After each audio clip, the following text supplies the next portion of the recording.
Hello everyone, welcome back to my YouTube channel.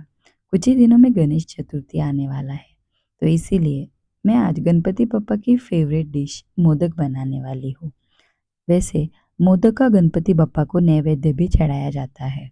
Modak वैसे तो बहुत सारे प्रकार के आते हैं, तले हुए मोदक, बेसन के मोदक, मलाई मोदक।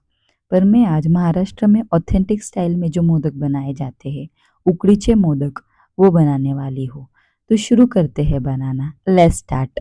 तो मोदक बनाने के लिए हमें सबसे पहले मोदक के अंदर जो फिलिंग भरी जाती है, जिसे सारण कहते हैं, वो बना लेनी है। सारण बनाने के लिए मैंने यहाँ गीला नारियल लिया है। मैंने यहाँ 2 गीले नारियल के टुकड़े लिए हैं। अब हमें गीले नारियल के ऊपर जो ब्राउन कलर का छिलका रहता है, उसे कुछ इस तरीके से निकाल लेना है। इस तरीके से मैंने यहाँ सारे नारियल के टुकड़े के ऊपर का जो ब्राउन कलर का छिलका है, उसे निकाल लिया है। अब हमें एक बर्तन में छिले हुए नारियल को अच्छे से कद्दूकस कर लेना है। अगर आप चाहे तो नारियल को मिक्सी में भी बारीक कर सकते हैं, पर कद्दूकस करने से नारियल का टेक्सचर बहुत अच्छा आता है।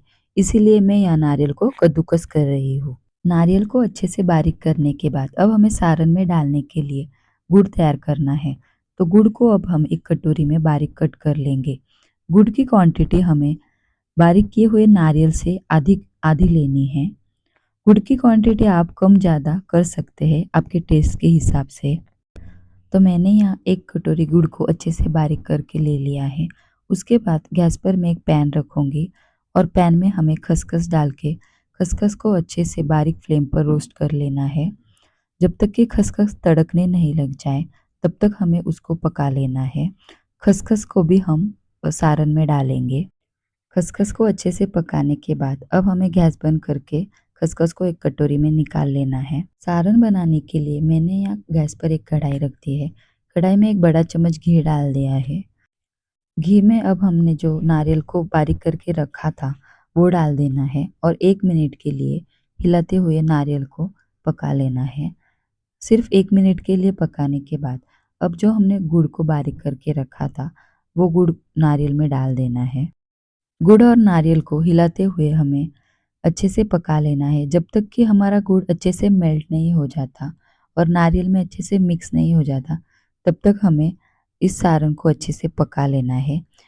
इसको पकाते वक्त हमें गैस की फ्लेम मीडियम लो रखनी है।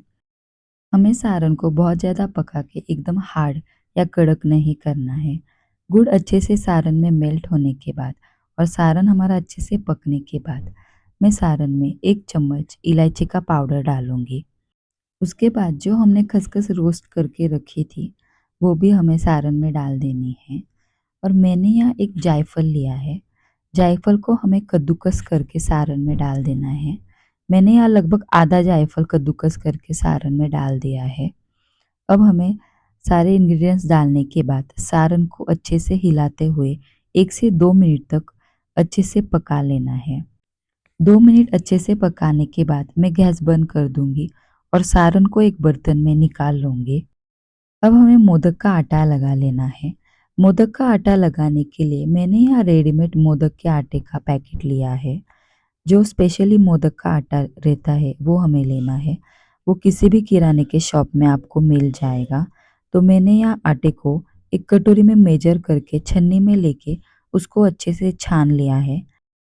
आप अपने किचन में से कौन से भी एक कटोरी लेके उससे आप आटे का मेजर कर सकते हैं। तो मैंने यहाँ टोटल 3 कटोरी आटे को लेके अच्छे से छान के रख दिया है। जितना हमने आटा लिया है उतना ही हमें पानी लेना है। तो मैंने यहाँ एक कढ़ाई रख दी है गैस पर और जिस कटोरी में हमने आटे का मेजर किया था, उसी कटोरी से हमें पानी का मेजर करना है। जितना मैंने आटा लिया था उतना ही पानी लूँगी।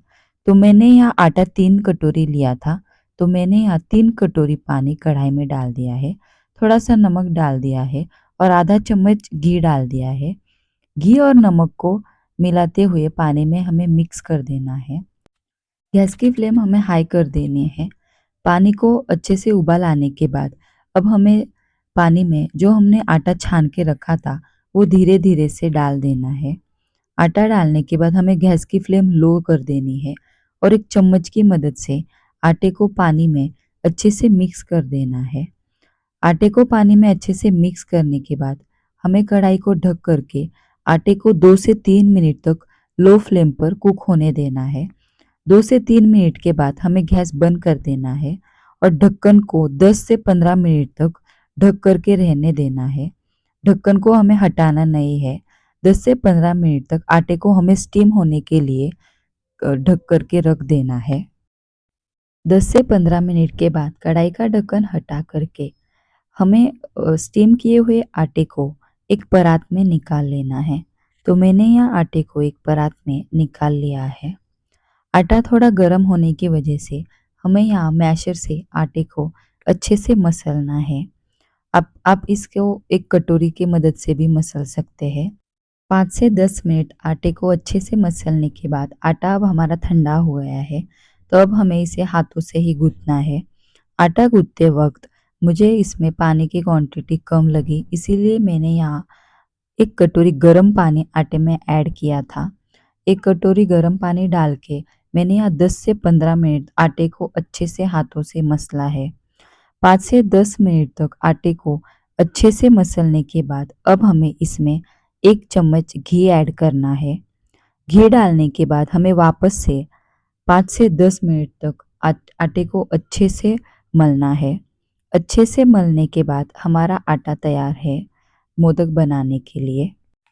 मोदक बनाने के लिए मैंने यहाँ कुछ इस तरीके का साँचा यूज़ किया है, जिससे हमारे मोदक बहुत आसानी से बन जाएंगे और ये आपको बाज़ार में कहीं भी मिल जाएगा।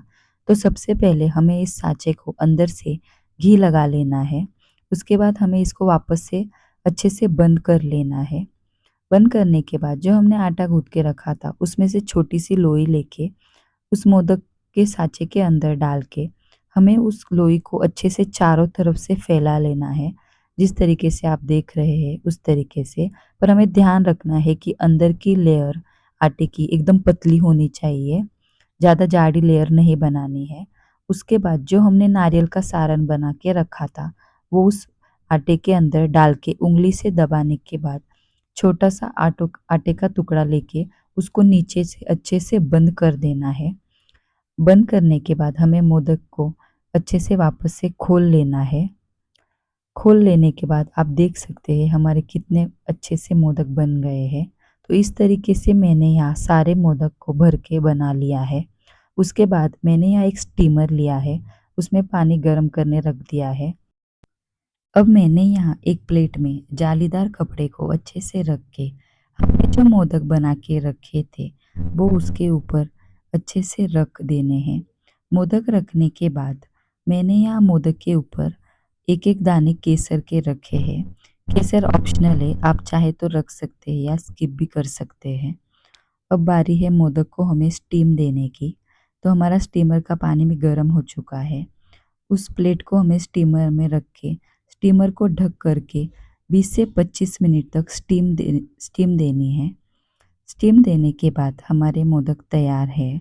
उसके बाद मोदक को एक-एक करके एक प्लेट में निकाल लूँगी।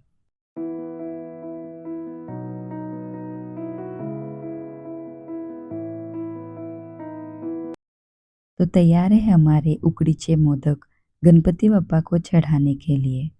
गणपति बापा को नैवेद्य चढ़ाने के बाद आप इसको प्लेट में लेके उसके ऊपर अच्छे से घी डाल के उसको खा सकते हैं। अगर आपको ये वीडियो पसंद आया हो तो प्लीज़ लाइक कीजिएगा, शेयर कीजिएगा और मेरे चैनल को सब्सक्राइब कीजिएगा।